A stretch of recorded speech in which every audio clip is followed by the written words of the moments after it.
안녕하세요. 자, 오늘은 이런 상황 한번 생각해 보시죠. 계약서에 혹시 분쟁 생기면 우리 중재로 해결합시다. 이렇게 딱 명시를 해놨는데, 근데 거래 상대방이 갑자기 회생 절차에 들어간 거예요. 아, 네. 그러면 이거 약속대로 중재로 가야 하는 건지, 아니면, 이 회생 절차라는 법원 절차를 따라야 하는 건지 좀 헷갈리죠?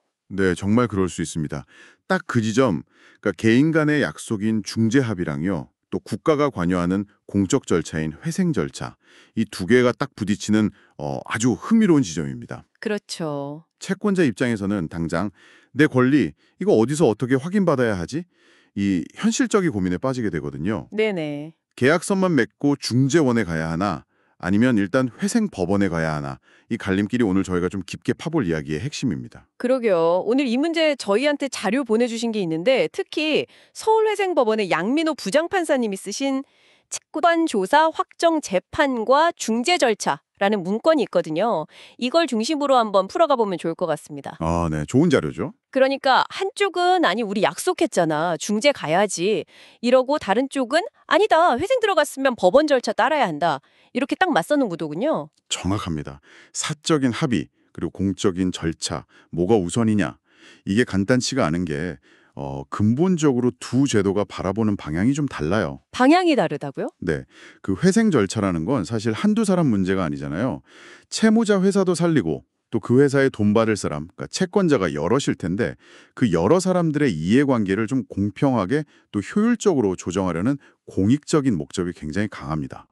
중재 합의는 이건 뭐 당사자들이 우리끼리 이렇게 해결하자고 자율적으로 정한 거잖아요. 네, 사적 자치의 결과물인 거고요. 네, 그렇죠. 약속은 약속이니까. 맞습니다. 그러니까 법원은 이 서로 다른 가치, 공익과 사적 자치 사이에서 어떻게든 균형을 잡아야 하는 정말 어려운 숙제를 안고 있는 셈이죠. 그 양민호 판사님 글을 보면요. 그래서 그런지 법원의 대응 방식이 딱 하나로 정해진 것 같지는 않더라고요. 어떤 때는 중재 합의를 존중해서 법원에 온 신청을 안 받아주기도 하고 네네, 맞아요. 또 어떨 때는 그냥 법원 절차도로 진행하기도 하고 이 왜 이렇게 다른 건가요? 네, 실무적으로 보면 크게 두 가지 흐름이 나타나고 있습니다. 첫 번째는 말씀하신 것처럼 중재 합의의 효력을 좀 더 존중하는 입장이에요. 중재를 존중한다. 네, 이 경우에는 채권자가 회생법원에 내 채권 확인해 주세요라고 신청하는 채권 조사 확정 재판 신청 자체를 각하할 수 있습니다. 각하요. 네, 각하. 그러니까 이건 소송 요건 미비 뭐 이런 건데 쉽게 말해 이건 여기서 다룰 게 아닙니다 하고 돌려보내는 거거든요. 여기서는 두 분이 중재로 해결하기로 약속하셨으니 법원 말고 중재원으로 가세요. 이런 취지가 되는 거죠. 아, 약속대로 가라. 그렇죠. 그런데 두 번째 흐름은 그래도 회생 절차라는 게 워낙 특수하니까 그 틀 안에서 그러니까 법원의 채권조사 확정 재판을 통해서 채권을 확정하는 게 원칙이다. 이렇게 보는 입장도 있어요. 회생 절차가 우선이다. 네.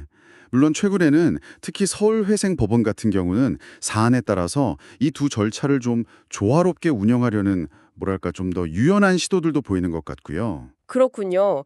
그럼 법원은 대체 어떤 기준으로 이 가른 길 중에 하나를 고르는 걸까요? 이게 좀 예측 가능해야 할 텐데 뭘 주로 보는지 궁금하네요. 이것도 딱 떨어지는 공식이 있다기보다는 여러 요소를 정말 종합적으로 봅니다. 예를 들어서 그 다툼의 내용 자체가 회생 절차의 아주 본질적인 부분하고 얼마나 관련이 깃든가. 이걸 이제 영어로는 core issue라고도 하는데요. core issue, 핵심 사안이냐? 네. 가령 채권이 있냐 없냐 자체라든지 아니면 이 채권이 회생 계획에 직접적으로 큰 영향을 미치는 사안이다.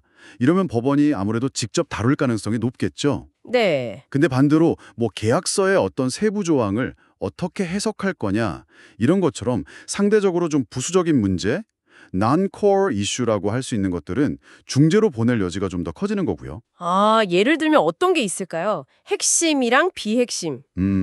아주 단순하게 예를 들면 내가 빌려준 돈 그 자체를 못 받았다는 주장은 좀 핵심 문제 core에 가깝다고 볼 수 있고요.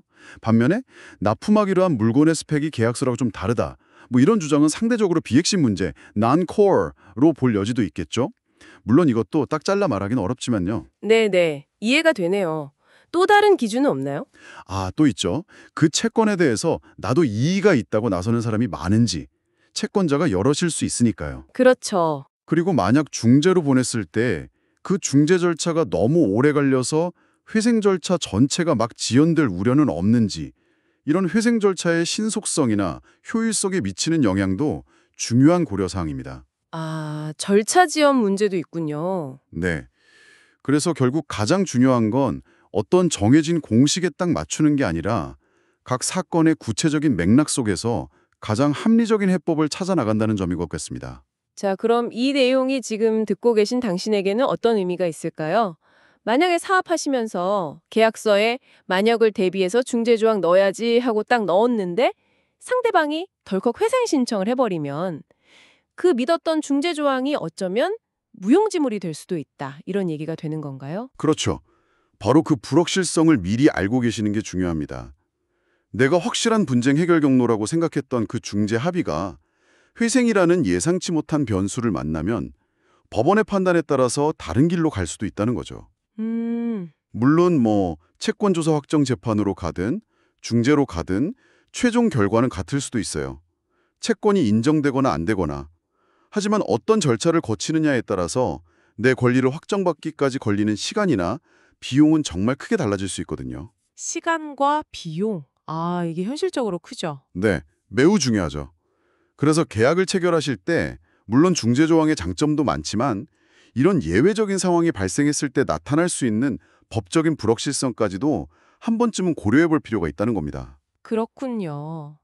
자, 오늘 저희는 회생 절차와 중재 합의, 이 두 가지가 만났을 때 발생하는 이 복잡한 법적 문제들, 그리고 법원이 어떤 고민을 하는지를 양민호 판사님의 자료를 통해 좀 살펴봤습니다. 네, 들어보니까 결국 법원은 회생 절차의 어떤 공정하고 효율적인 진행이라는 공익적인 목표, 그리고 당사자 간의 약속은 존중해야 한다는 사적 자치 원칙, 이 사이에서 정말 아슬아슬한 줄타기를 하고 있는 셈이네요. 맞습니다. 어떻게 보면 이 논의는 단순히 법률 해석의 문제를 넘어서는 것 같아요. 어떤 공적인 시스템과 개인 간의 약속이 딱 부딪혔을 때 우리 사회가 과연 어떤 가치를 더 중요하게 생각해야 하는가, 이런 좀 더 근본적인 질문까지 던지는 거죠. 네, 그러네요. 앞으로 이제 판례가 더 쌓이면서 이 부분의 법리가 어떻게 더 명확해질지, 혹은 아예 입법을 통해서 좀 더 분명한 기준이 마련될지, 이런 것들을 지켜보는 것도 꽤 흥미로운 관전 포인트가 될 것 같습니다. 그렇겠습니다. 마지막으로 이런 생각 한번 해보시면 어떨까요?